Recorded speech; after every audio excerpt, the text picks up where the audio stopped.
Myslim Murrizi ka shpërthyer në akuza të forta kundër Partisë Demokratike dhe Besart Xhaferit të Forumit Rinor, duke i etiketuar si bashkëfajtor në degradimin e opozitës dhe aleat të heshtur të qeverisë Rama. Në një reagim të ashpër, Murrizi kritikon faktin që persona të afërt me qeverinë vazhdojnë të mbajnë poste drejtuese në strukturat e Partisë Demokratike, duke marrë shembull rastin e Sara Bodes, e cila sipas tij ndonse figuron si nënkryetare e FRPD-s, është njëkohësisht emëruar nga Edi Rama si drejtoresha e Agjencisë Kombëtare të Rinisë. Sipas Murrizit, kjo situatë është simbol i rrënimit moral dhe politik të opozitës, e cila jo vetëm nuk pastron radhët, por mbështet dhe promovon emrat lidhur me pushtetin aktual. Ai përçmon heshtjen dhe paaftësinë e drejtuesve të FRPD-s, të cilët i konsideron të pavetëdijshëm, pa nerv dhe të shantazhueshëm nga pushteti. Ish-deputeti e quan këtë bashkëjetesë me qeverinë si një formë të re bashkëqeverisje që po jep opozitës pamjen e një klike të qelbur dhe të pabesueshme për qytetarët. Statusi i plot i Myslim Murrizit vazhdon avazi që në PD rrin me letra e në PS me poste drejtorësh.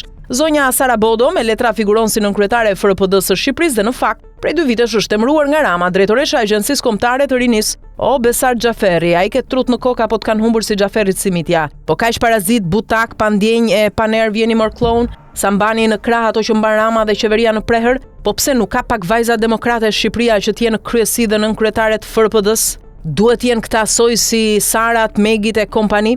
Ju kokra idiotësh jeni të pistet qelbur që po qelbni kudo PD-n dhe opozitën, duke rrezatuar kalbësirllëk e bashkëqeverisje me Ramën. Prandaj nuk ju durojnë, nuk ju votojnë e nuk ju sheh kush me sy mor palaço politik, përfundon ashpër Myslim Murrizi reagimin e tij.